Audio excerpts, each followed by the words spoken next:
I found a birth certificate in my mailbox. Mother, my daughter-in-law, who was never pregnant. Father, my late son. Child, a name I did not know. The date made me freeze. When I showed it to my daughter-in-law, she went pale and whispered, "Please, we need to talk." Don't forget to subscribe to the channel and comment where you're watching from. The envelope had no return address. I found it wedged between two utility bills in my mailbox, crisp and white against the usual clutter of advertisements and monthly statements.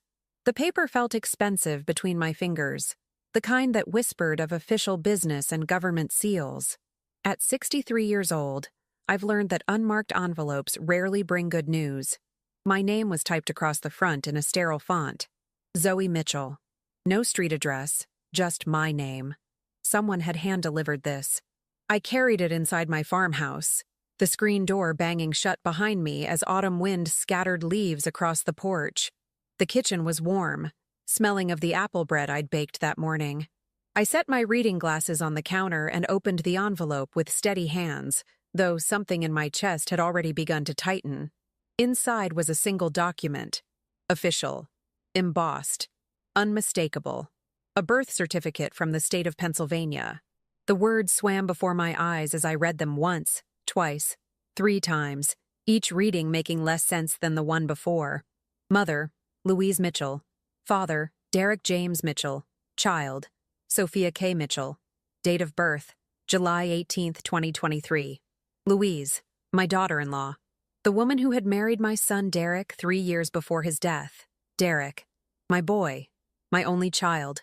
Gone 2 years now, taken by cancer at 32 years old. But the date was impossible. I pressed my palm flat against the counter, steadying myself. Derek had died in October of 2022. This certificate claimed a child had been born 9 months after we'd buried him. 9 months after I'd stood at his graveside in the rain, watching them lower my son into the ground while Louise sobbed against my shoulder. Louise had never been pregnant. I would have known. I would have seen it. In those terrible final months of Derek's illness, I'd practically lived at their house, cooking meals, doing laundry, driving them to endless hospital appointments. I'd held Louise's hand through the worst of it, watched her grieve as Derek's body failed him. There had been no pregnancy, no rounded belly, no morning sickness, no baby preparations. And after Derek died, Louise had moved back in with me for 6 months. She'd been too devastated to stay in the house they'd shared, surrounded by memories. We'd lived together in this farmhouse, eating breakfast at this very counter, watching old movies late into the night when neither of us could sleep. I'd seen her every single day. She had not been pregnant. My hands trembled as I studied the document more closely. It looked legitimate. The state seal watermarked into the paper, the registrar's signature, the official formatting I'd seen on Derek's own birth certificate decades ago. But how could it be real? I pulled out my phone and called Louise. It rang 4 times before going to voicemail. "Louise, it's Zoe. I need you to come by the farm this evening. Something's come up. It's important." My voice sounded steadier than I felt. I made tea while I waited, going through the motions automatically. The afternoon light slanted through the kitchen windows, illuminating dust motes in the air. This house had been in my family for 3 generations. I'd raised Derek here after his father left when he was 5. These walls had witnessed every milestone of his life. First steps, first day of school, high school graduation, the day he'd brought Louise home to meet me. The house had also witnessed his decline, the way the cancer had hollowed him out month by month until there was nothing left but pain and morphine-fogged confusion. But a child? A daughter named Sophia? I examined the envelope again, turning it over in my hands. No postmark, no stamp. Someone had placed it directly in my mailbox, knowing I would find it today, knowing it would shatter everything I thought I understood about the last 2 years of my life. Who would send this? And why? Louise arrived just after 5 o'clock. I heard her car in the driveway, the familiar sound of her engine cutting off. Through the window, I watched her walk up the path, her dark hair pulled back in a ponytail, wearing the same yoga pants and oversized sweater she always favored. She looked tired. She always looked tired these days. "Zoe?" She came in without knocking, the way she always did. What's going on? Your message sounded strange. I didn't answer immediately. Instead, I slid the birth certificate across the counter toward her. I found this in my mailbox today. Louise went very still. The color drained from her face as she stared down at the document. Her lips parted, but no sound came out. One hand moved to grip the edge of the counter. Where did you get this? Her voice was barely a whisper. I was hoping you could tell me. Zoe, is it real? She looked up at me then, and I saw something in her eyes I'd never seen before. Fear. Not the grief I'd grown accustomed to, not the exhaustion of loss, but raw, unmistakable fear. I can explain. Is it real? I kept my voice level, though my heart was hammering against my ribs. Louise's hands were shaking. She pressed them flat against the counter, trying to compose herself. When she spoke again, her voice cracked. Yes. The kitchen seemed to tilt around me. I gripped the counter, forcing myself to breathe. You had a baby. Derek's baby. 9 months after he died. Zoe, please. How? The word came out sharper than I intended. How is that even possible? You weren't pregnant. I saw you every single day. There was no pregnancy. I need to tell you something. Louise's voice was shaking now, tears streaming down her face. But you have to understand I was trying to protect you. We both were. We? Derek and I. Before he died, She broke off, sobbing. Please, can we sit down? This is going to take a while. I didn't want to sit down. I wanted answers. But something in Louise's expression made me gesture toward the living room. We moved mechanically, taking our usual places. Me in the armchair by the window, Louise on the couch where she'd spent so many nights wrapped in blankets after Derek's death. Start talking, I said. Louise wiped her eyes with the back of her hand. When Derek was first diagnosed, before the cancer got really bad, the doctors told us he should bank his sperm, just in case. So we did. We stored it at a fertility clinic in Philadelphia. My mouth went dry. Go on. After he died, I couldn't think about it, couldn't deal with it. But then, about 3 months later, I started having these dreams. About Derek. About the child we'd never had. We'd always wanted kids, you know that. We were going to start trying after his 5-year work anniversary. I remembered. Derek had been so excited about becoming a father someday. So, I went to the clinic, Louise continued. I had the legal right. Derek had signed all the paperwork giving me permission to use his samples after his death. I did IVF. It took on the first try. And you didn't tell me. I couldn't. Fresh tears spilled down her cheeks. You were still so broken from losing him. I was afraid. I didn't know how you'd react. And then, when I found out I was pregnant, I panicked. I moved out of the farmhouse and went to stay with my sister in Ohio. You told me you needed to go back to work, that your company was opening a new office in Cleveland. I lied. Her voice was barely audible. I'm so sorry. I spent the pregnancy in Ohio. My sister helped me through it. She was there when Sophia was born. The name sounded strange on her lips. Sophia, my granddaughter, a child I'd never known existed. Where is she now? My voice sounded hollow, distant, as if coming from someone else. Louise's face crumpled. That's the thing, Zoe. That's why someone sent you that birth certificate. Because Sophia is...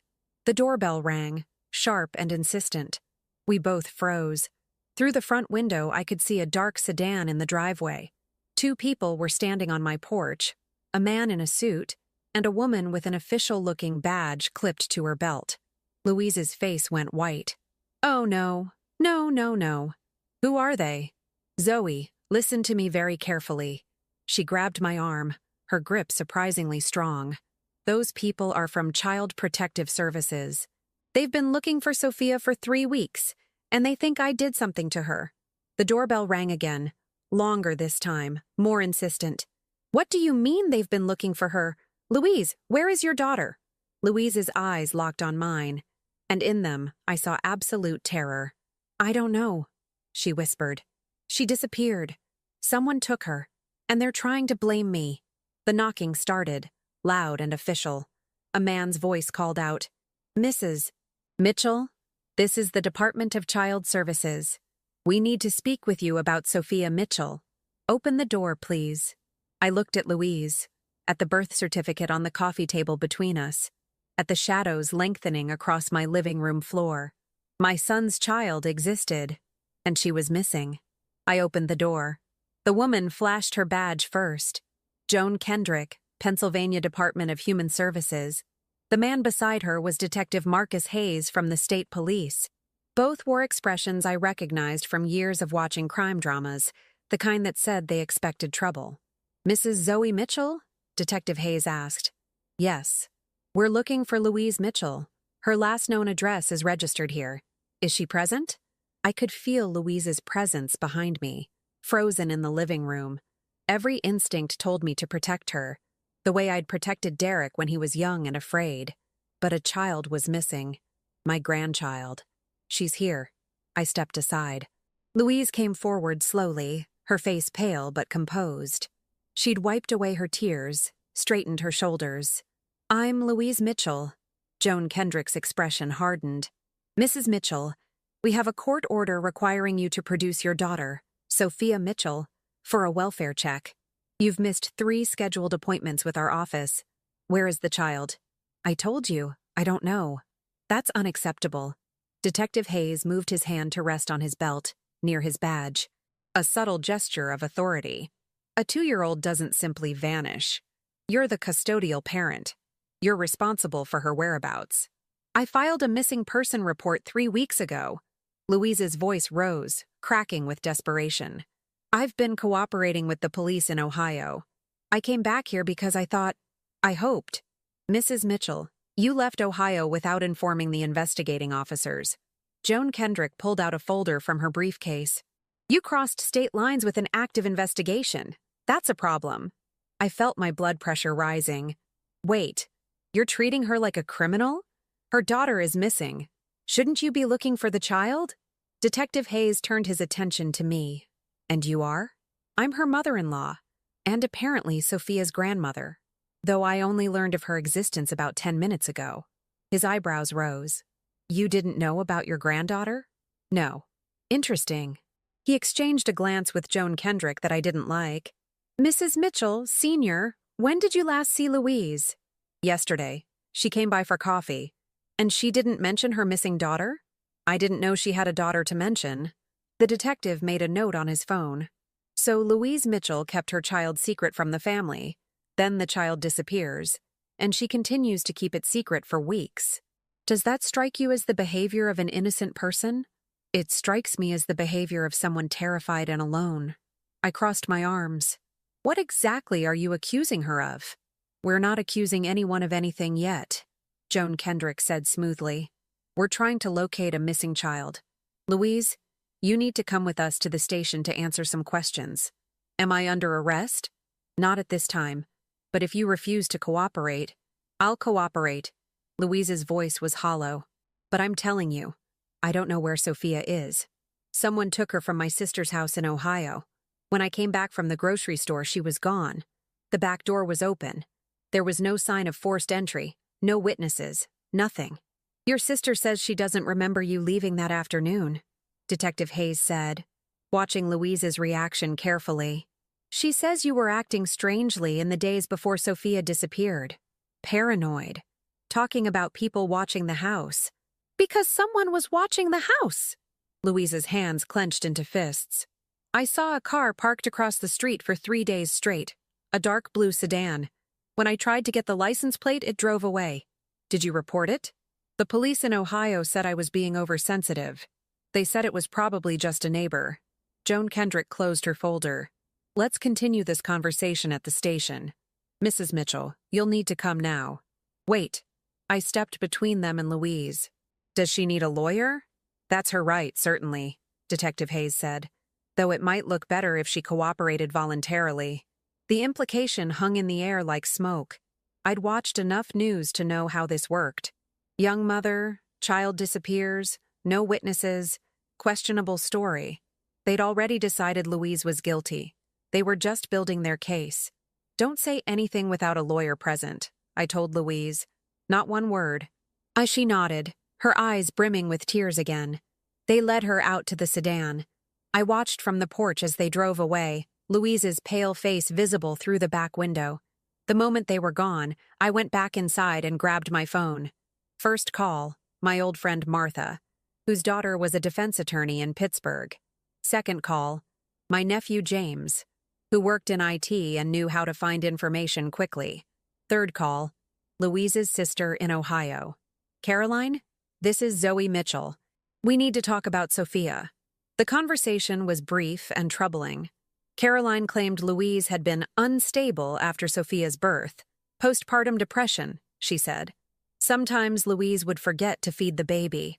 Once, Caroline had found Sophia crying in her crib for hours while Louise sat in the kitchen, staring at nothing.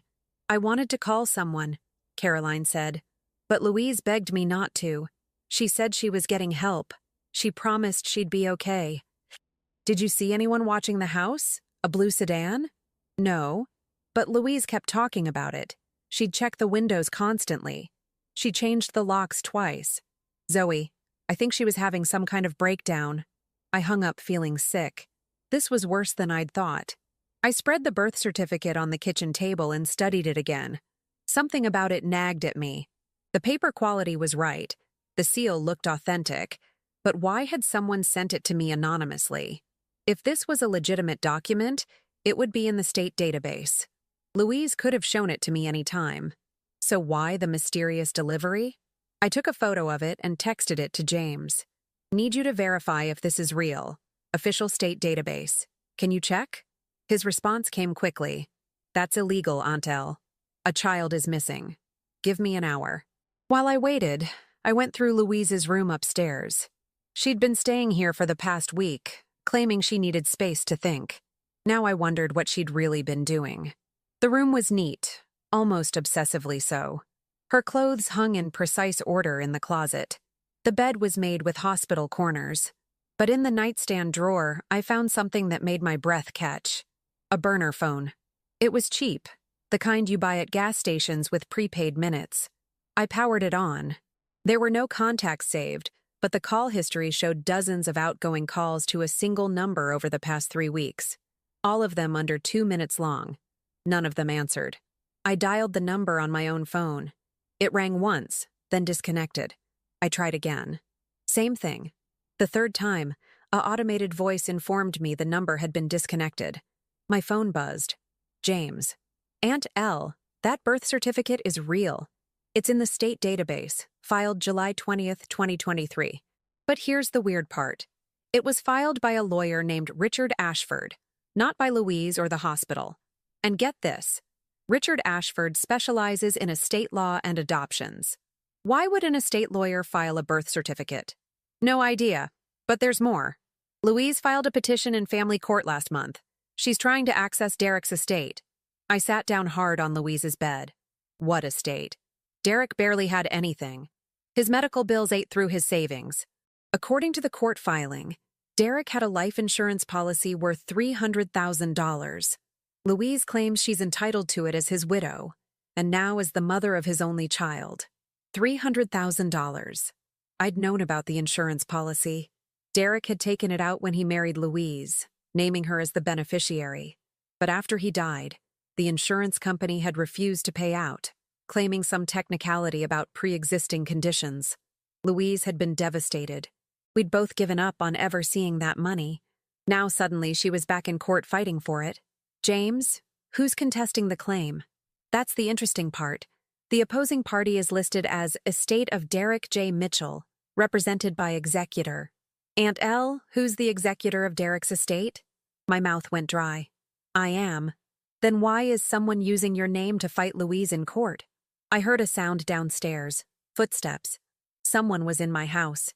James, I have to go. I ended the call and grabbed the burner phone, shoving it in my pocket. Moving quietly, I crept to the top of the stairs and looked down. The front door was still closed. The security chain was in place, but I could hear someone moving around in the kitchen, opening drawers. I grabbed Derek's old baseball bat from the hall closet and descended the stairs as silently as I could manage. My heart pounded so hard I thought whoever was down there must be able to hear it. The kitchen was empty, but the back door stood wide open, cool evening air streaming in. Someone had picked the lock. On the kitchen counter, exactly where I'd left the birth certificate, there was now a handwritten note. Stop looking. The child is safe. If you involve the police further, she won't be. My hand shook as I read it again. Someone had been in my house. Someone was watching me, and they had Sophia. I pulled out my phone to call the police, then stopped. The note was clear. No police. But if I didn't call them, I'd be obstructing an investigation. Louise could go to prison, and Sophia. My phone rang, making me jump. Unknown number. I answered. Hello? Heavy breathing on the other end. Then a child's voice, small and frightened. Gamma? My legs nearly gave out. Sophia? Gamma, where, Mommy? Baby, where are you? Who's with you? The line went dead. I stood in my kitchen, the bat still clutched in one hand, phone in the other, and realized I was completely out of my depth. Someone had broken into my home. Someone had my granddaughter. Someone was manipulating Louise's court case using my name. And the police thought Louise was guilty. I looked at the note again, at the neat handwriting, the expensive paper it was written on. This wasn't the work of a desperate kidnapper. This was calculated, professional.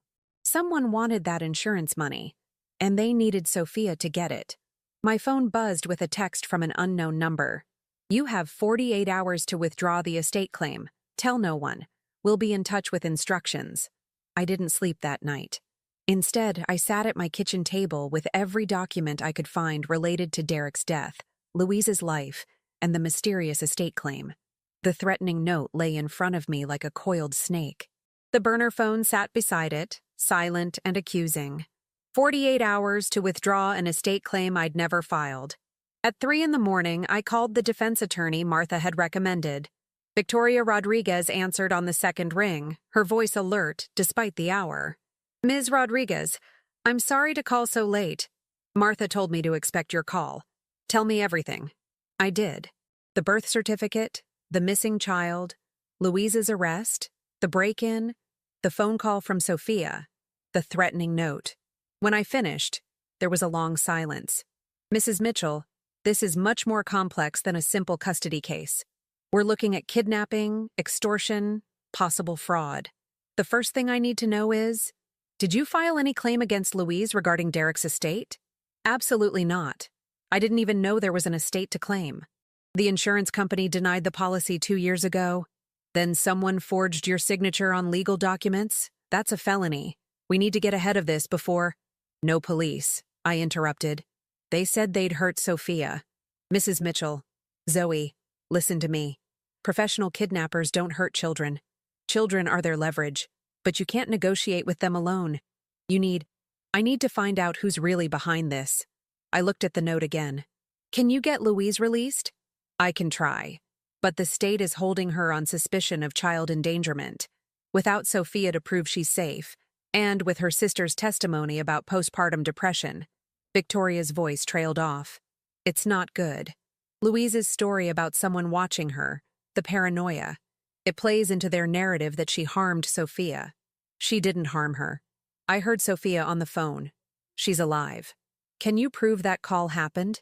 I looked at my phone's call log. Unknown number, no recording, no way to trace it. No. Then it's your word, and you're emotionally invested. Zoe, you need to be prepared for the possibility that Louise is involved in this. She's not. But even as I said it, doubt crept in. The burner phone, the secret pregnancy, the lies about Ohio. How well did I really know my daughter-in-law? After hanging up with Victoria, I made coffee and returned to the documents. Derek's death certificate, his medical records from the final months, the denied insurance claim letter. I read that one 3 times, and each time, something bothered me more. The insurance company, Pinnacle Life and Trust, had denied the claim based on failure to disclose pre-existing conditions. But Derek hadn't had cancer when he applied for the policy. He'd been healthy. The cancer came later, sudden and aggressive. I pulled up Pinnacle's website on my laptop. Standard corporate page, claims information, contact numbers. Then I searched for news about the company. The third result made my blood run cold. Pinnacle Life and Trust under investigation for systematic claim denials. The article was from 6 months ago. A class action lawsuit alleged that Pinnacle routinely denied legitimate claims using technicalities, betting that grieving families wouldn't have the resources to fight back. Over 400 plaintiffs, settlements in the millions. I kept reading. The lawyer leading the class action was named Richard Ashford, the same lawyer who'd filed Sophia's birth certificate. My hand shook as I reached for my phone. I called James again. Aunt Elle, it's 4 a.m. Richard Ashford, the lawyer. I need everything you can find on him. I have a job interview in 3 hours. James, please. A child's life is at stake. I heard him sigh, then the sound of a keyboard clicking. Okay. Ashford. Richard J. Graduated Harvard Law, specializes in estate planning and insurance disputes. Big player in the Pinnacle lawsuit, has an office in Philadelphia. Married, 2 kids, clean record, nothing suspicious. Why? He filed Sophia's birth certificate, and he's the lawyer representing the estate of Derek Mitchell, supposedly on my behalf, in the insurance claim. But you didn't hire him? Exactly. More typing. Then James's voice changed, became sharper. Aunt Elle, Ashford withdrew from the Pinnacle case 3 months ago. Conflict of interest according to the filing. No details given. What kind of conflict? Doesn't say. But here's something else. Ashford's law partner is a woman named Sue Westbrook, and Sue Westbrook is on the board of directors at Pinnacle Life and Trust. The room seemed to tilt. The insurance company? Yeah. Ashford and Westbrook have been partners for 8 years. But Westbrook joined Pinnacle's board 2 years ago, right around the time Derek died. Aunt Elle? I think Ashford might be playing both sides. I thought about the timing. Derek dies. Pinnacle denies the claim. Louise grieves, eventually uses Derek's stored sperm to conceive. Sophia is born. Ashford files the birth certificate. Not the hospital, not Louise, but Ashford. Then suddenly Louise is back in court fighting for the insurance money, with Ashford representing me in opposition to her claim. It's a setup, I said slowly. Someone's manipulating the legal case. But why? $300,000 is a lot of money. Not enough to kidnap a child over, not with the legal risk. I stood up, pacing. There has to be more to this. James, can you access the court filings? I need to see exactly what Louise's petition says. That I can do legally. He paused. Give me 20 minutes. While I waited, I went back upstairs to Louise's room. I'd searched it once, but I'd been looking for obvious things. Now I needed to think like an investigator. What would someone hide if they were involved in insurance fraud? I checked under the mattress. Nothing. Inside shoeboxes. Nothing. Behind the dresser drawers. My fingers touched paper. I pulled out a manila folder that had been taped to the back of the bottom drawer. Inside were photographs. Dozens of them. The first showed a man in his 50s leaving an office building. Professional clothes, expensive briefcase. I didn't recognize him. The second photo showed the same man meeting with a younger woman at a coffee shop. The third showed them getting into a car together. I flipped through more photos. The man appeared in most of them, always meeting with different people. Some photos were marked with dates and locations in Louise's handwriting. The most recent was dated 2 weeks ago. At the bottom of the folder was a printed email. The sender's name had been redacted with black marker, but the message was clear. You were right about Ashford. He's working with Pinnacle to deny claims, then pressure grieving families into settlements for pennies on the dollar. Derek's case was one of dozens. I have proof, but I need more time. Don't trust anyone at the firm. They're watching you. My phone buzzed. James. Aunt Elle. You need to sit down. I'm already sitting. Louise's court petition doesn't just ask for the insurance money. It requests an investigation into Pinnacle Life and Trust's handling of Derek's claim. She's alleging fraud, conspiracy, and racketeering. She's not just trying to get her payout. She's trying to blow open the entire company's systematic denial scheme. I looked at the photos in my hand. She was investigating them. What? Louise wasn't having a breakdown in Ohio. She was gathering evidence. These photos, these dates. She was building a case. Against who? I found the photo of the man leaving the office and held it up to the light. There was a logo visible on the building behind him. Pinnacle Life and Trust. against the people who denied Derek's claim. James, what if Sophia wasn't kidnapped randomly? What if they took her to stop Louise from exposing them? That's corporate espionage. That's serious federal crime territory. Which explains why they broke into my house. They're looking for Louise's evidence. I grabbed the folder and ran downstairs. I need to call Victoria. Wait, Aunt Elle. I didn't wait. I dialed Victoria's number as I reached the kitchen, already talking the moment she answered. Victoria, Louise was investigating Pinnacle Life and Trust. She has evidence of fraud. That's why they took Sophia. They're trying to silence her. Slow down. What evidence? Photos. Documents. I found them hidden in her room. And there's something else. Richard Ashford, the lawyer who's supposedly representing me, his law partner is on Pinnacle's board. They're all connected. Victoria was quiet for a moment. If you're right, this changes everything. That evidence needs to be secured immediately. And Louise needs to know that someone else has it before she makes any deals or confessions. Can you get me into the jail to see her? Not until morning. But Zoe, if Pinnacle took Sophia, they have corporate resources. Money, lawyers, private investigators. You're in serious danger. I don't care. I need to talk to Louise. I'll arrange it. 6 a.m., county jail. But Zoe, be careful what you say. Everything in that visiting room is recorded. If Pinnacle has connections to law enforcement, they'll know what you're planning the moment you leave. I hung up and looked at the folder of evidence. Louise had been building a case against a multi-million-dollar corporation.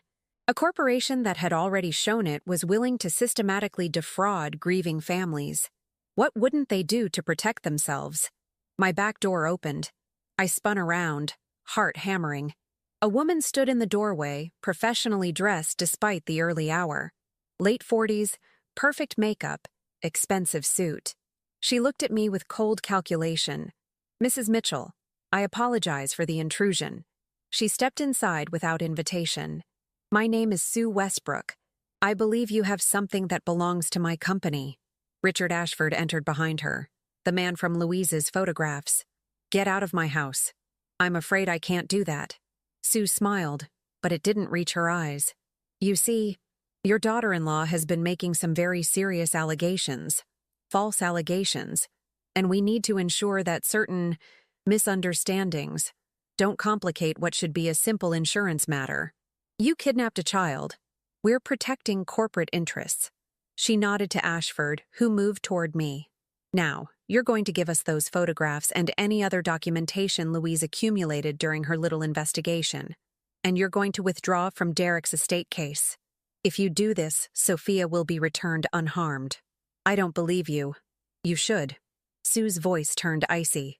Because the alternative is that Louise goes to prison for child endangerment, you get charged with obstruction of justice for hiding evidence, and Sophia disappears into the foster system. We have the resources to make all of that happen before lunch. Ashford reached for the folder on the table. I grabbed it first. I said, get out. Mrs. Mitchell, don't be foolish. You're a 63-year-old woman living alone on a farm. Accidents happen. Falls downstairs. Kitchen fires. It would be such a tragedy. The threat was clear and calm. This woman had done this before. Intimidated grieving families. Threatened anyone who challenged Pinnacle's authority. But she'd underestimated one crucial thing. I'd already texted the photos to James before coming downstairs. You're right, I said slowly. I'm just a 63-year-old woman, but I'm also a woman who has nothing left to lose. My son is dead. My granddaughter is missing. And you think threatening me will make me cooperate? I think being reasonable will save your family. Then be reasonable. Tell me where Sophia is. Sue's smile vanished. Last chance, Mrs. Mitchell. The folder in my hands felt like a weapon. The evidence Louise had gathered, the proof of Pinnacle's fraud. It was all that stood between them and complete victory. No, I said. Ashford lunged forward. I swung the folder, scattering photographs across the kitchen floor. He grabbed my wrist, twisting it painfully. The folder fell. Careful, Sue said. We need her cooperative, not injured. She's not going to cooperate. Then we'll have to be more persuasive. Sue pulled out her phone and turned it toward me. The screen showed a live video feed. Sophia, sleeping in a small room. She looked peaceful, unharmed. But she was in a cage nonetheless. 48 hours, Sue said. The clock is ticking. They left, taking half the scattered photographs with them. The rest lay across my kitchen floor like fallen leaves. I sank into a chair, my wrist throbbing where Ashford had grabbed it. They had Sophia. They had corporate power. They had lawyers and money and resources I couldn't match. But they'd made one critical mistake. They'd shown me that Louise had been right all along. And they'd shown me that Sophia was alive. My phone rang. Victoria Rodriguez. Zoe, we have a problem. Someone filed a petition to have you declared mentally incompetent to handle Derek's estate. They're claiming you're suffering from grief-induced dementia. There's a hearing tomorrow morning. If they win, they'll appoint a guardian to handle all legal matters in your name. Let me guess. The guardian would be Richard Ashford. How did you know? I looked at the photographs on my floor, at the evidence of a conspiracy that reached further than I'd imagined. Because they just threatened me in my own kitchen. The county jail smelled like industrial cleaner and desperation. Victoria met me in the parking lot at 5:45 in the morning, carrying 2 coffees and a briefcase full of legal documents. Her expression was grim. They're already trying to move up your competency hearing, she said. Ashford filed an emergency motion claiming you're a danger to yourself. He submitted an affidavit from a Dr. Helen Morse stating you're showing signs of delusional behavior and paranoia. I've never met a Dr. Helen Morse. I know. I checked. She's a psychiatrist who consults for insurance companies on disability claims, including Pinnacle Life and Trust. Victoria handed me a coffee. They're building a paper trail to discredit you before you can expose them. Zoe, you need to be very careful in there. Don't give Louise any information that could be used against either of you. Then what's the point of visiting her?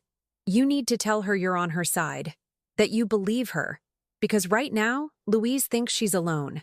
Victoria's eyes were kind but firm. And isolated people make mistakes. They confess to things they didn't do. They take plea deals that destroy their lives. Louise needs to know she has an ally. The visiting room was a sterile space divided by plexiglass partitions. Louise looked worse than I'd ever seen her. Her eyes were red-rimmed, her hair unbrushed, her orange jumpsuit hanging loose on her frame. When she saw me, she started crying. Zoe, I'm so sorry. I never wanted you to. Stop. I picked up the phone on my side of the partition. Listen to me very carefully. I know about the investigation. I found the photographs. Louise's face went white. Where? Your room. They're safe. I paused meaningfully. Copies are safe. Do you understand? She nodded slowly, understanding that the conversation was being recorded. I also know about Pinnacle, about what they did to Derek's claim, about what they're doing to hundreds of families. I leaned closer. And I know why Sophia was taken. They told me if I dropped the case, I'd get her back, Louise whispered. They said it would all go away. But Zoe, I can't. Even if I wanted to, I can't. Because it's not just about the money anymore. What do you mean? She glanced at the guard by the door, then back to me. Derek knew, before he died. He found out what Pinnacle was doing. That's why they denied his claim. Not because of pre-existing conditions, but because he'd started asking questions. He'd contacted other families whose claims were denied. He was going to file a complaint with the State Insurance Commission. My hands went numb. What? He didn't want to worry you. The cancer was so aggressive, and he thought he'd have more time. Tears streamed down Louise's face. But in his last week, when he was barely conscious, he made me promise. He said, "Don't let them get away with this. Don't let them do this to other families." So I kept investigating after he died. I had to. I thought about Derek's final days, the morphine haze, the moments when he'd seemed agitated about something beyond his pain. I'd assumed it was the fear of death, but he'd been trying to fight one last battle. The baby, I said. Sophia, that's why you did the IVF. Partly. Louise wiped her eyes. I wanted a piece of Derek to survive, but I also knew that as the mother of his child, I'd have stronger legal standing to challenge the estate. They couldn't dismiss me as just a widow. I'd be fighting for my daughter's inheritance. The pieces clicked into place. The birth certificate filed by Ashford. He'd been trying to control the narrative from the start. The estate claim filed in my name without my knowledge. An attempt to tie up the case in family conflict while Pinnacle covered their tracks. How deep does this go? I asked. Deeper than you can imagine. Zoe, Pinnacle has been systematically denying cancer-related claims for 5 years. They have an internal policy. Anyone who files a claim over $100,000 gets flagged for enhanced review, which is code for finding any reason to deny. They've stolen millions from families at their most vulnerable. And Derek found out. He found out because his case manager was new. She didn't know she wasn't supposed to tell him about the internal review process. When Derek started digging, suddenly his claim was denied for pre-existing conditions he never had. Louise's voice hardened. They killed him twice, Zoe. Once with cancer, and once by denying him the peace of knowing we'd be taken care of. A guard walked past our partition. We both fell silent until he moved on. Who else knows about this? I asked quietly. I sent everything to a reporter at the Philadelphia Tribune, Jennifer Wu. She's been investigating insurance fraud for years. But 3 days before Sophia disappeared, Jennifer stopped returning my calls. Her editor told me she'd taken a sudden leave of absence. They got to her, or scared her off. Pinnacle has resources, Zoe, political connections. They're not just an insurance company. They're part of a network. Board members who serve on banking committees, lawyers who work with state regulators, doctors who rubber stamp their denials. I thought about Dr. Helen Morse, who'd signed an affidavit declaring me mentally incompetent without ever meeting me. How many other doctors were in Pinnacle's pocket? The competency hearing, I said. They're trying to have me declared unable to manage Derek's estate. If they succeed, they control everything. The case dies. I stay in jail. Sophia, Louise's voice broke. Zoe, I don't know how much longer I can do this. Every night I lie awake wondering if she's scared, if she's calling for me. She's 2 years old. She doesn't understand why Mommy isn't there.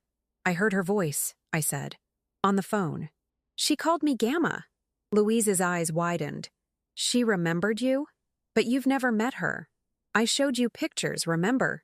Derek's old photo albums. I used to send them to you in Ohio, hoping, you'd show them to your future children someday. The irony wasn't lost on me. She must have seen my photo. She's smart. So smart. Louise pressed her hand against the plexiglass. Please, Zoe.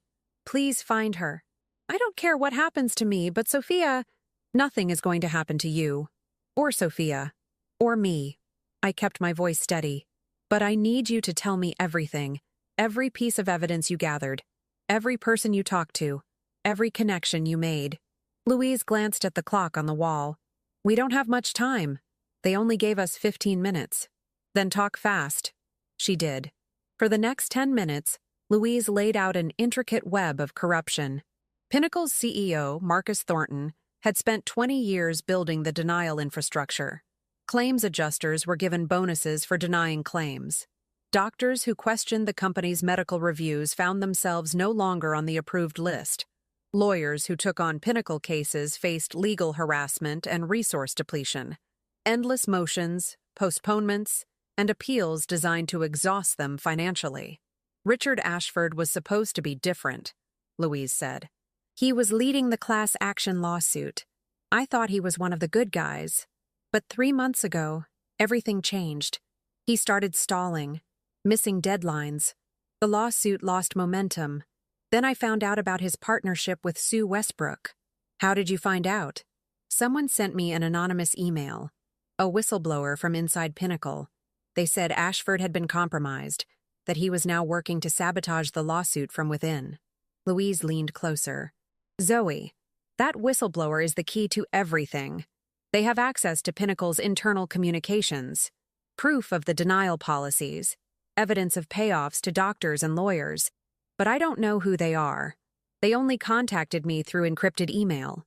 Do you still have access to that email account? Yes. It's on my laptop, which the police seized when they arrested me. I filed that information away. Victoria might be able to get access to it through discovery. What else? Think, Louise. Is there anything else they might be afraid of? Any other evidence they'd want to destroy? She hesitated. There's a safe deposit box. At First National Bank in Philadelphia.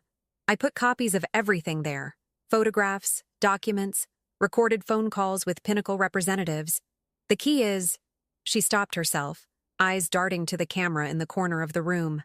Hidden somewhere, I finished for her. Somewhere safe. Somewhere you've been before. Somewhere with good memories. I understood. Derek's grave. Louise must have hidden the key at the cemetery. The guard called time. Our 15 minutes were up. Zoe, Louise said urgently as I stood to leave. They're not going to let this go. If you keep pushing, they'll come after you harder. Please, please be careful. I'm 63 years old, I said.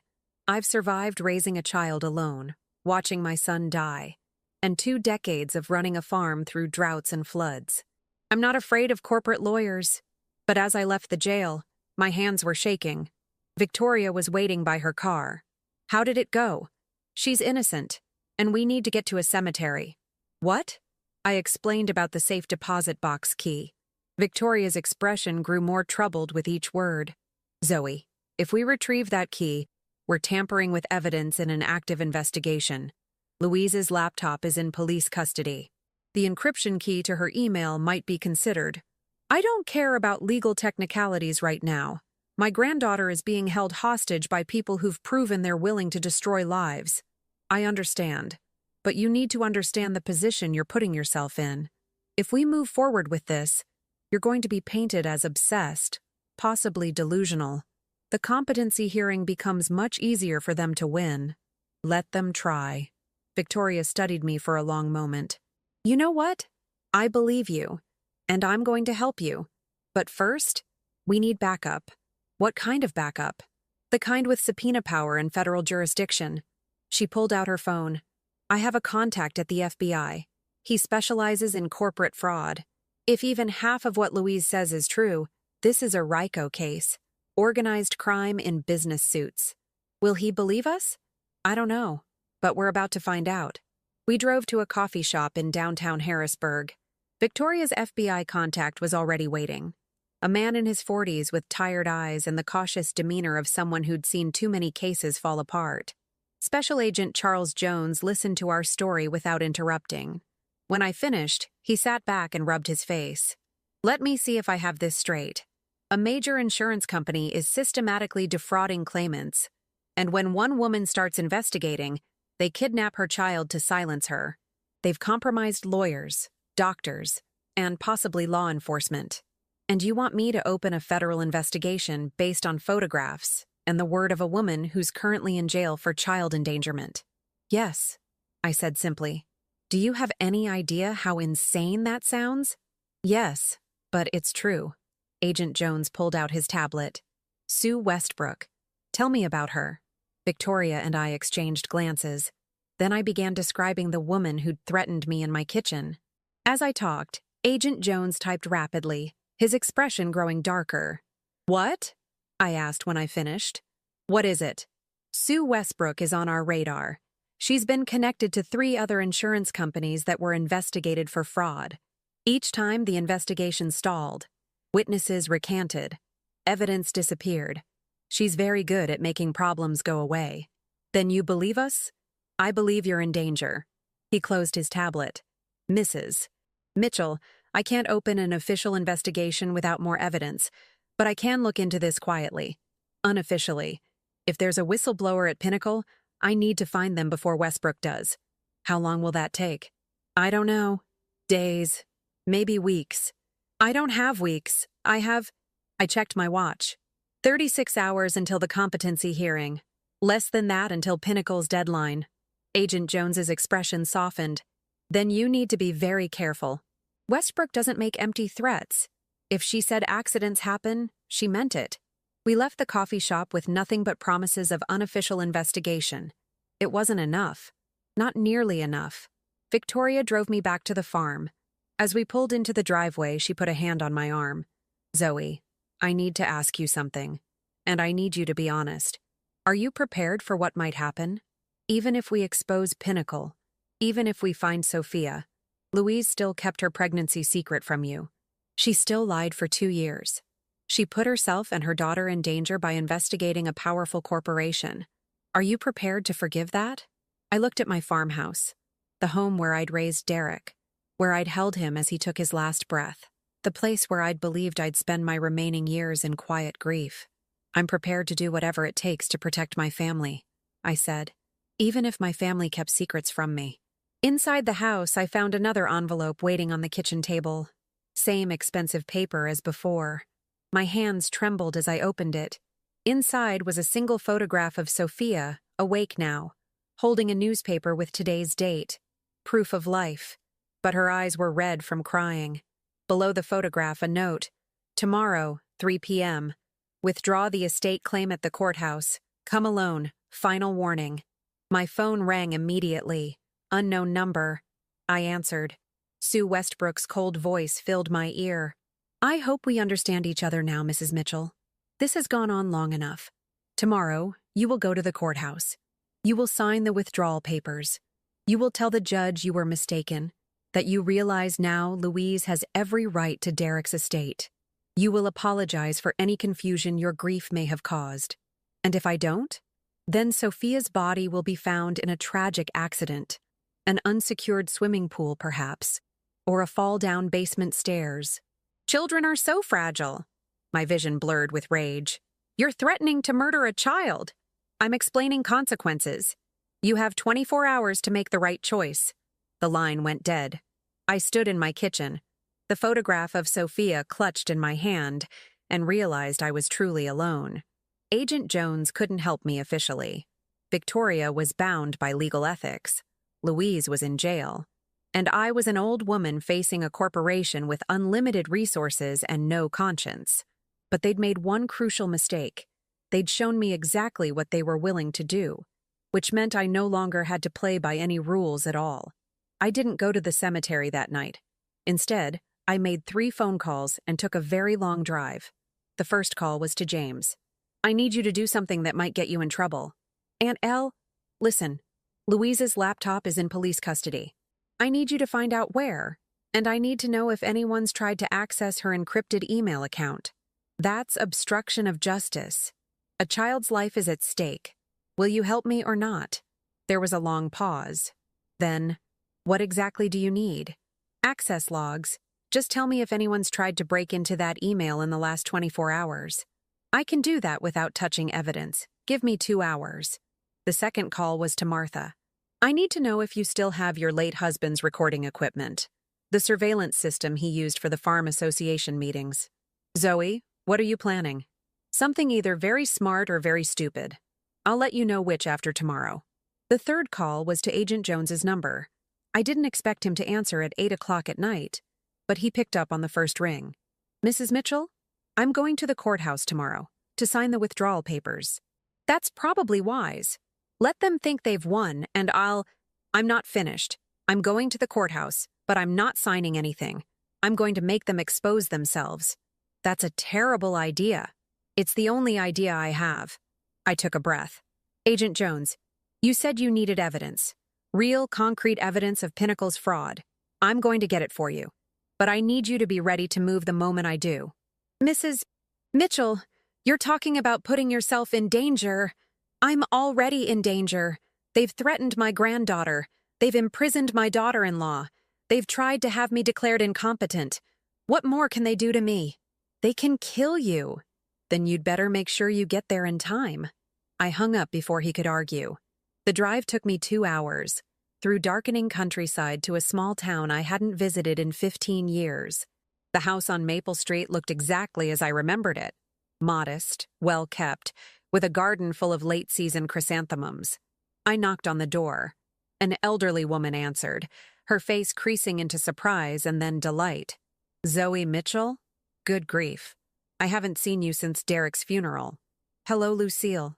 I'm sorry to arrive unannounced, but I need your help. Lucille Thornton, Marcus Thornton's mother, ushered me inside without hesitation.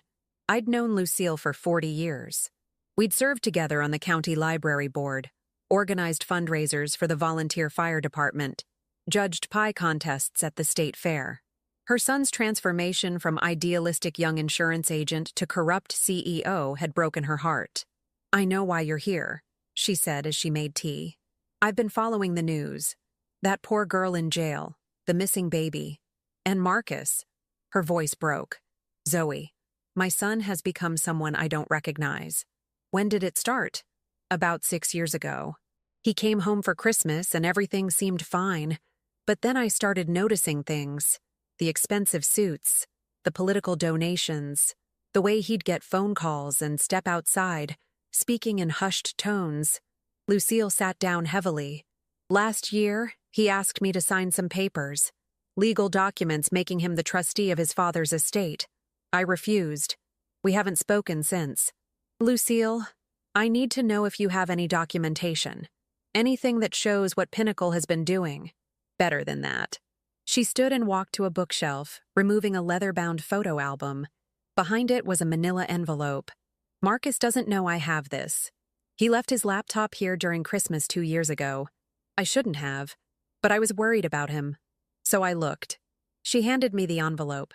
Inside were printed emails, spreadsheets, and internal memos, all marked confidential, all damning.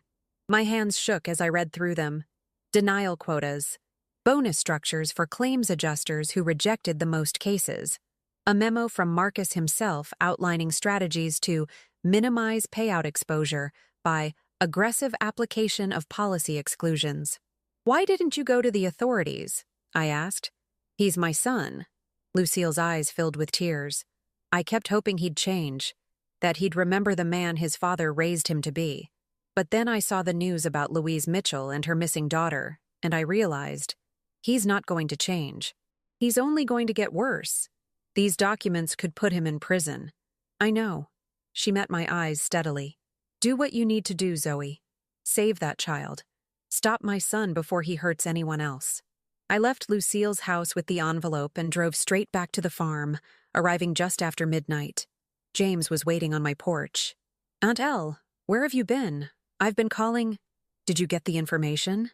"Yes, and it's bad. Someone's been trying to access Louise's email account every 6 hours.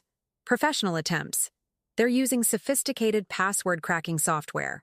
Police don't do that. Police get warrants and work with email providers." "Pinnacle. Has to be.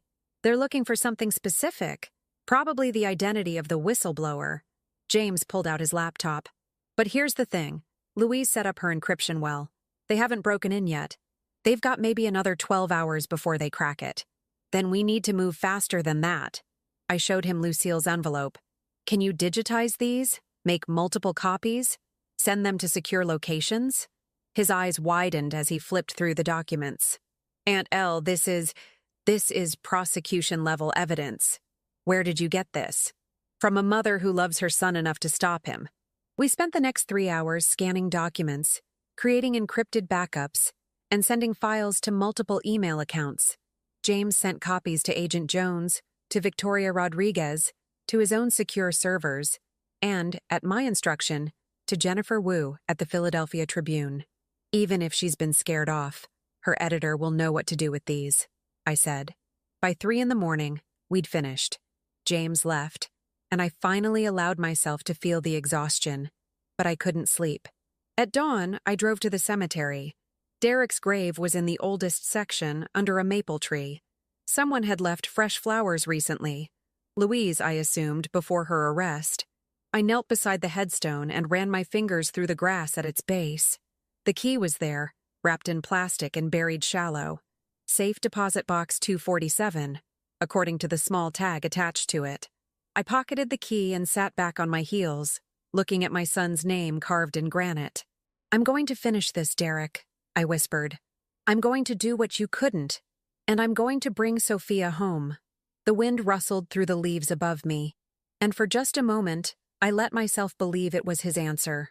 At 1 o'clock, I went to the bank. The safe deposit box contained exactly what Louise had promised, copies of all her evidence, plus something I hadn't expected.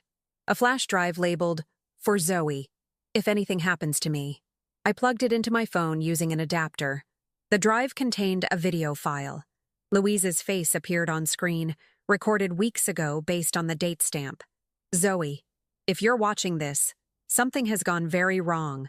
I need you to know that everything I did because Derek asked me to. Not just the investigation, everything, including Sophia. My breath caught. Derek knew he was dying. In his last clear moment, he made me promise two things. First, to expose Pinnacle. Second, to have his child. He said, Louise's voice broke on the recording. He said he couldn't stand the thought of leaving nothing behind. No legacy.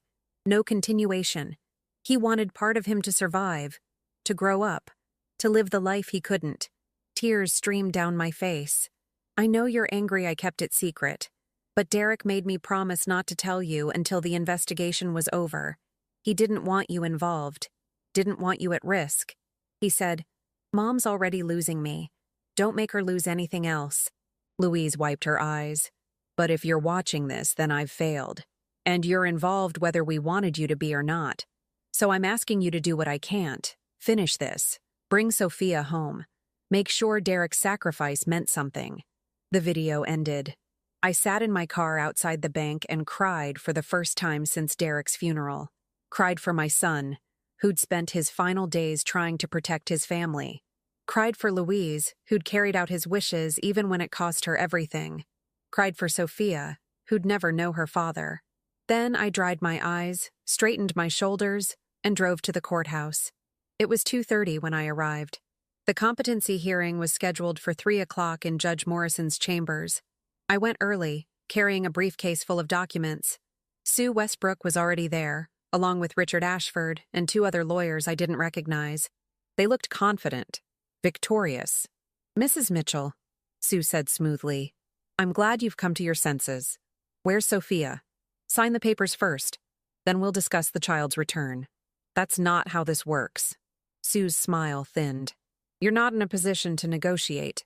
Actually, I am. I set my briefcase on the table and opened it.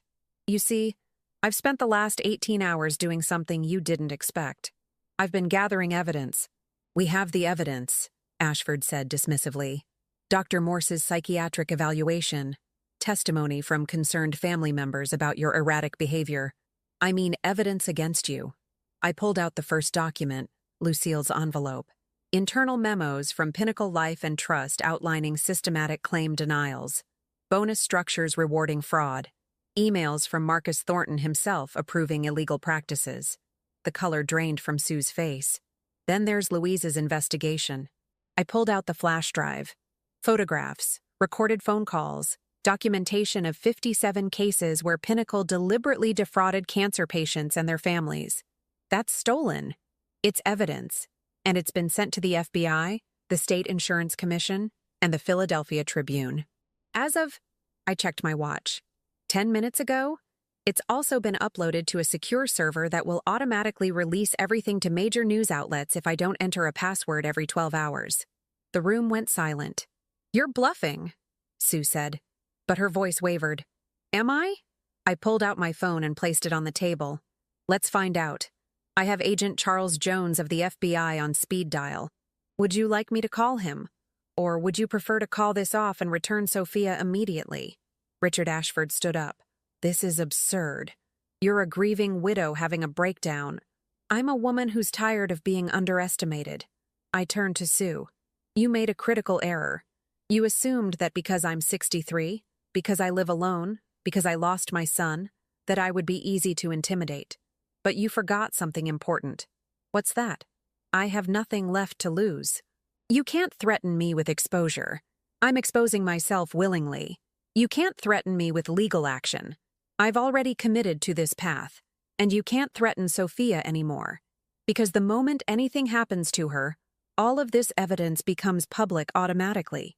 The door to the judge's chambers opened.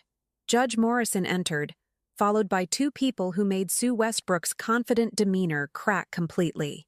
Agent Charles Jones, and a woman I recognized from the news, FBI Director Joan Patel. What is this? Sue demanded. This, Agent Jones said, is the result of the fastest warrant approval I've ever seen. Based on evidence provided by Mrs. Zoe Mitchell, we have warrants for your arrest, Sue Westbrook, and yours, Richard Ashford, on charges of conspiracy to commit fraud, extortion, kidnapping, and obstruction of justice. Director Patel stepped forward.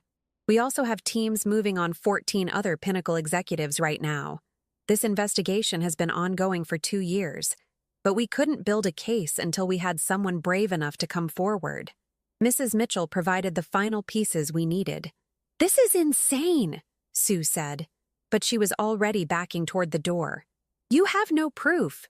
"We have Marcus Thornton's mother's testimony," I said quietly. "We have internal documents.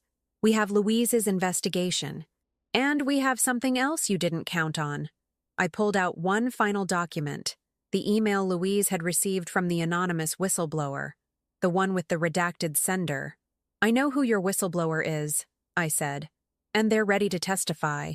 Sue's face went white. "Who?" The door opened again. A young woman entered, professional but nervous. She looked at Sue with a mixture of fear and determination. "My name is Jennifer Wu," she said. "I'm the claims manager who accidentally told Derek Mitchell about Pinnacle's internal review process. And I've been Louise Mitchell's source for 2 years. You took a leave of absence," I said, understanding dawning. "Not because they threatened you. Because I was gathering evidence. Internal evidence. The kind only someone with system access could get." Jennifer looked at Sue. "I've been documenting everything since the day Derek Mitchell died. Every fraudulent denial. Every forged doctor's report. Every intimidation tactic. All of it." Sue lunged for the door, but Agent Jones was faster. He caught her arm, spinning her around. "Sue Westbrook, you're under arrest." As they read her rights, Sue's eyes locked on mine with pure hatred. "The girl," she hissed. "You'll never find her in time." My blood ran cold. "What did you do?" 3 o'clock was the deadline. "It's 3:15 now." Sue smiled, vicious and cruel. "She's already gone." Agent Jones grabbed his radio. "All units, we need immediate location on the child, Sophia Mitchell. Subject claims there's a time-sensitive situation." "Wait." I pulled out the burner phone from Louise's room, the one with all the unanswered calls. I'd been so focused on the threatening notes and obvious evidence that I'd forgotten the simplest solution. I pressed redial on the last number called. It rang once, twice. Someone answered, heavy breathing. Then a man's voice, uncertain and afraid. "Hello. Who is this?" I demanded. "My name is Thomas Garrett. I was hired to watch a child. They told me it was a custody dispute, that I was helping the father. But I saw the news about the missing girl and I think, where are you? Warehouse District, old Pinnacle building on Porter Street. But I can't. I don't know what to do. They said they'd be back at 3, but no one's come. Stay there. The FBI is coming. Keep Sophia safe." I looked at Agent Jones. He was already moving, shouting into his radio, coordinating teams. "You're lying," Sue spat. Thomas wasn't loyal to you," I said calmly. "He was just another person you underestimated. Just like me." They took Sue and Richard away in handcuffs. The courthouse erupted in chaos, lawyers scrambling, reporters who'd somehow gotten wind of the arrests pushing through the doors, security trying to maintain order. Through it all, I stood quietly, waiting. 23 minutes later, my phone rang. Agent Jones's voice. "We have her. Sophia's safe. She's scared and asking for her mother, but she's unharmed." I closed my eyes and felt something break open inside my chest. Relief so profound, it was almost painful. "Thank you," I whispered. "No, Mrs. Mitchell. Thank you. Without your evidence, without your courage." His voice caught. "You saved more than just your granddaughter today." I hung up and sank into a chair in the now empty corridor. My hands were shaking.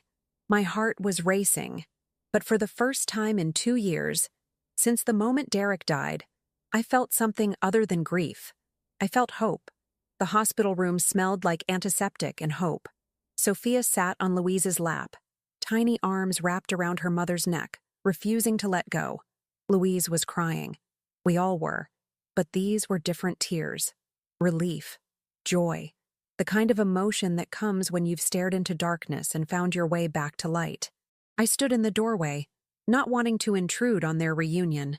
Agent Jones had brought them here directly from the warehouse, wanting medical staff to check Sophia before anything else. She was physically fine, scared, confused, asking for her mommy in a voice that broke my heart, but unharmed. Louise looked up and saw me watching. "Zoe, come here, please." I moved forward slowly. This moment felt fragile, like something that could shatter if I moved too quickly. "Sophia," Louise said softly, turning the little girl to face me. "Do you remember the pictures Mommy showed you? This is your Gamma. This is Daddy's mommy." Sophia studied me with Derek's eyes. The same shade of brown, the same intensity. Then she reached out with one chubby hand. "Gamma." I took her hand gently, and something inside me that had been broken since Derek's death shifted back into place. Not healed. Grief doesn't heal that simply, but transformed.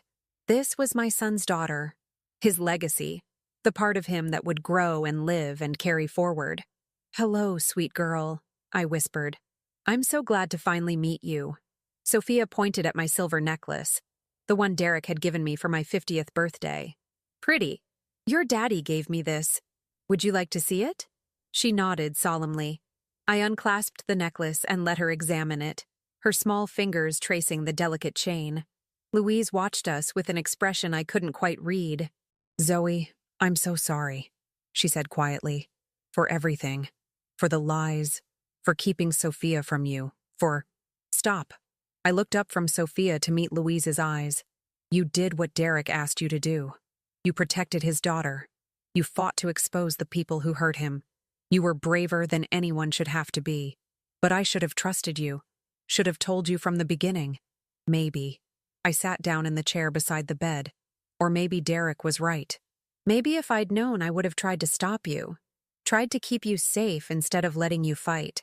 I touched Sophia's soft hair, marveling at how much she looked like Derek as a baby. We can't change what happened. We can only move forward. Victoria Rodriguez appeared in the doorway, carrying a folder of documents. "Louise, I have good news. The charges against you are being dropped. The district attorney reviewed the evidence and determined you were the victim, not the perpetrator. You're free to go home." Louise's shoulders sagged with relief. "When?" "As soon as the hospital clears Sophia. There's some paperwork to complete, but you should be out of here within a few hours." Victoria smiled. "You might also want to know that Pinnacle Life and Trust has frozen all operations pending federal investigation. The board voted to release funds for all denied claims from the past 5 years, including Derek's. The $300,000. The money that had started all of this." "I don't want it," Louise said immediately. "Not after everything. It feels like Derek's final gift to his daughter," I said firmly. "Take the money, Louise. Put it in trust for Sophia. Let it pay for her education, her future. That's what Derek would have wanted." Louise nodded slowly, tears streaming down her face again. Over the next few days, the story exploded across the news. Insurance giant collapses amid fraud scandal. FBI arrests executives in kidnapping scheme. Whistleblower exposes systematic fraud. Jennifer Wu became something of a hero, her face appearing on morning talk shows as she explained how she'd gone undercover within Pinnacle, documenting the fraud while pretending to be just another employee. The Tribune ran a week-long series exposing not just Pinnacle, but similar practices at other insurance companies.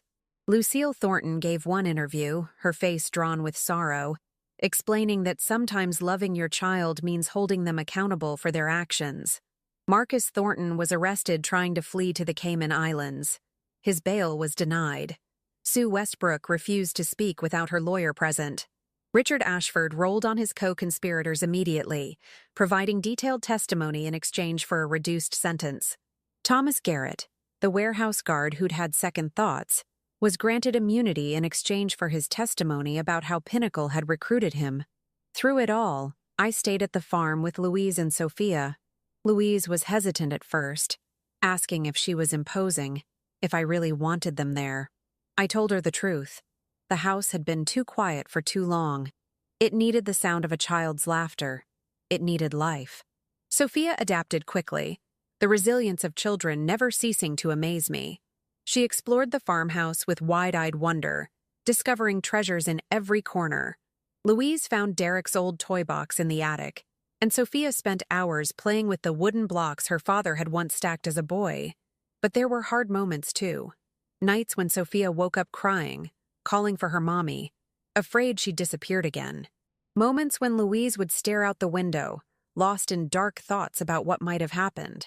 One evening, about 2 weeks after the arrests, Louise and I sat on the porch while Sophia napped inside.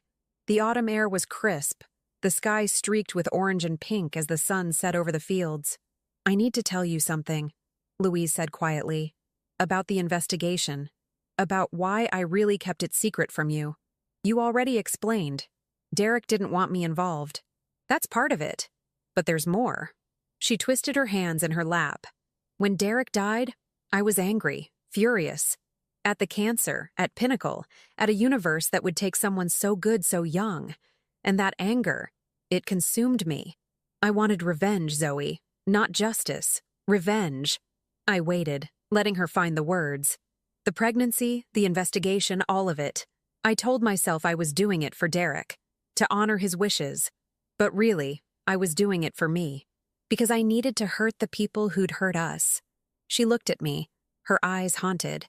And when Sophia was born, when I held her for the first time, I realized I'd made a terrible mistake.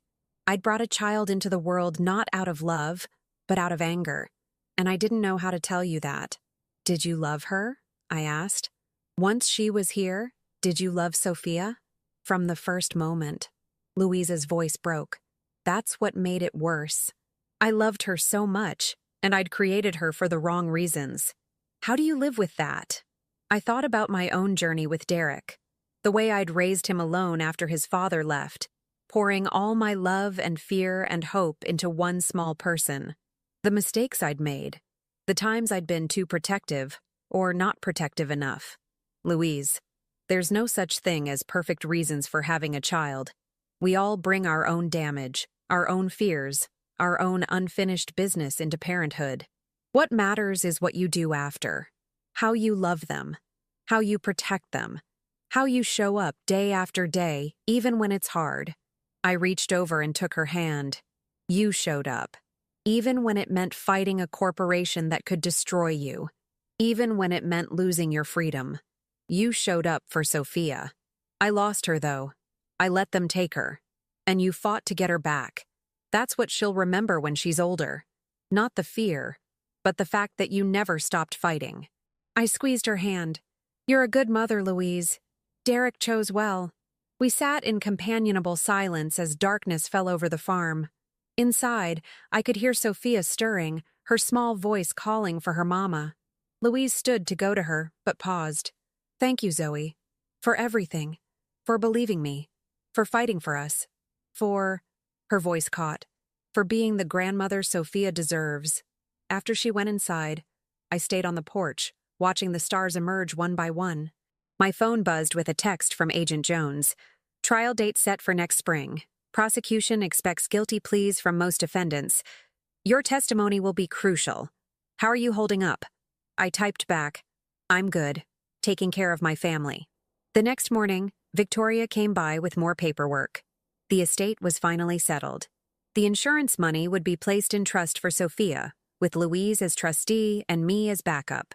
The farm would remain mine, with provisions that it would pass to Sophia eventually, ensuring Derek's legacy stayed in the family. "There's one more thing," Victoria said, pulling out a final document. "Louise has been offered a position with the State Insurance Commission. They want her to help reform regulations, make sure what Pinnacle did can never happen again, but it would mean staying in Pennsylvania. She wanted me to ask if she and Sophia can stay here?" I smiled. "I was hoping she'd ask." Victoria laughed. "You're quite the matchmaker for your own family. I'm quite the grandmother who's already lost too much time." After Victoria left, I found Louise in Derek's old room, now converted to a nursery for Sophia. She was hanging curtains, soft yellow with white stars. "I heard about the job offer," I said. Louise turned, her expression uncertain. "I haven't decided yet. I know staying here might be difficult for you. Constant reminders of Derek. Louise, this house has been full of reminders of Derek for 2 years, but they've been empty reminders. Photographs and memories and grief. I gestured to Sophia, who was happily destroying a stack of board books on the floor. She's not a reminder. She's a continuation, and I want to be part of her life. Part of both your lives. Are you sure? It's a big commitment. 3 of us living here. I'm 63 years old. I've run this farm alone for decades. I've survived tragedy and threats and corporate conspiracies. I think I can handle a 2-year-old.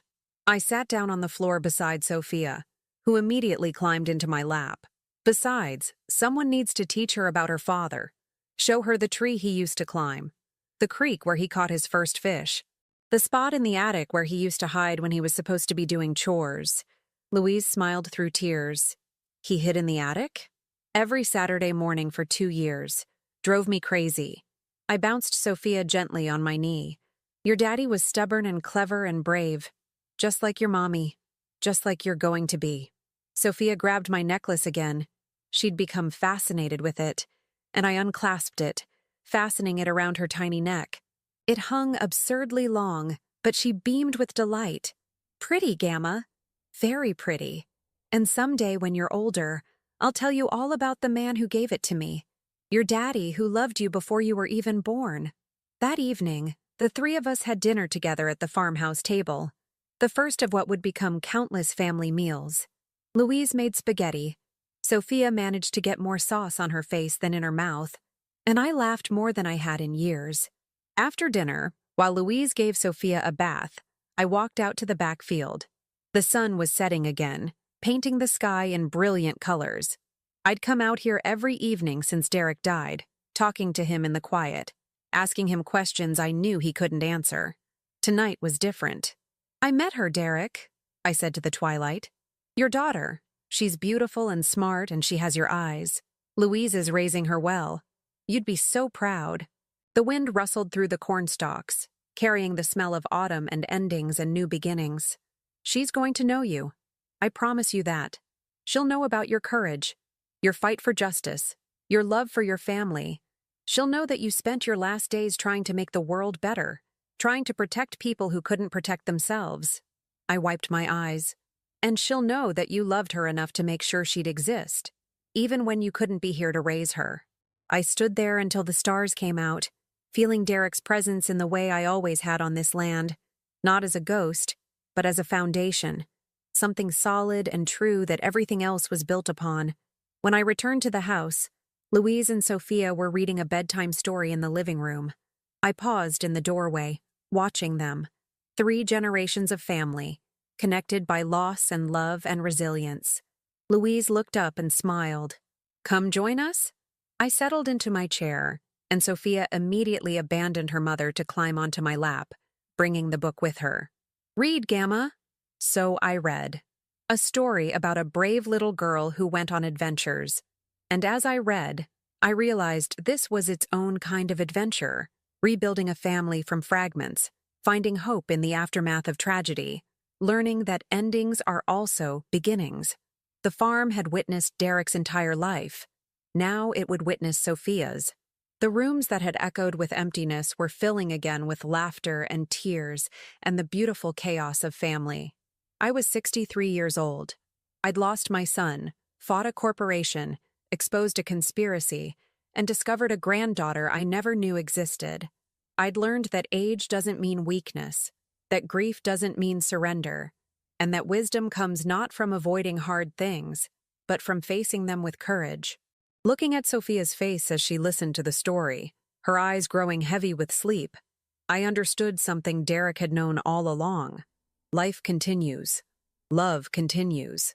And sometimes the greatest victory isn't in the grand gestures or dramatic confrontations, but in the quiet moments that follow. The moment when a grandmother holds her granddaughter. The moment when a family broken by tragedy finds a way to heal. The moment when a house that had held only grief remembers how to hold joy. Sophia fell asleep in my arms, and Louise gently took her upstairs to bed. When she came back down, she found me still sitting in my chair, looking around at the farmhouse with new eyes. Thank you, I said quietly, for giving me this, for giving me her. Thank you for fighting for us, Louise replied, for never giving up. That's what family does, I said. We fight for each other. Always.